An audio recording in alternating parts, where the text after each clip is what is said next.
खोमेनींच्या हत्येनंतर आता इराणची सूत्र मुलगा मोस्तफा खोमेनींकडे. इराणी धर्मगुरूंच्या मंडळाकडून नावाची घोषणा. आता अमेरिका काय भूमिका घेणार याकडे लक्ष.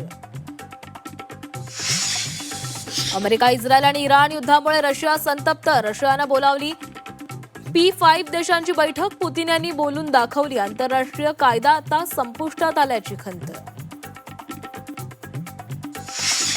आखाती देशातील युद्धाची शेअर बाजाराला धास्ती. बाजार उघडताच सेन्सेक्स 2000हून अधिक अंकांनी कोसळला. निफ्टीतही मोठी घसरण. आखाती देशांमधील युद्धामुळे साखर झाली कडू. 15 लाख टन साखर निर्याती अभावी पडून देशांतर्गत बाजारपेठेत दर मोठ्या प्रमाणामध्ये घसरण्याची शक्यता.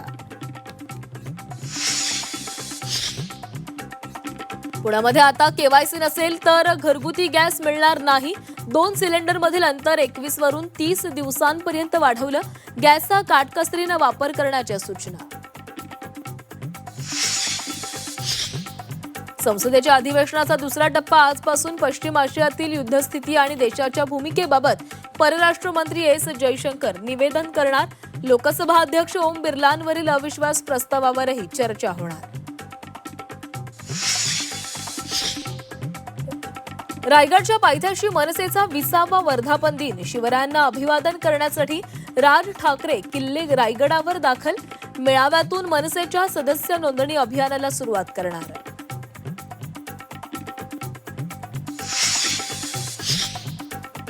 ओबीसी नेते लक्ष्मण हाकेंचा आज बारामतीमध्ये निषेध मोर्चा. मेडिकल कॉलेजला दादांचं नाव द्यायला विरोध.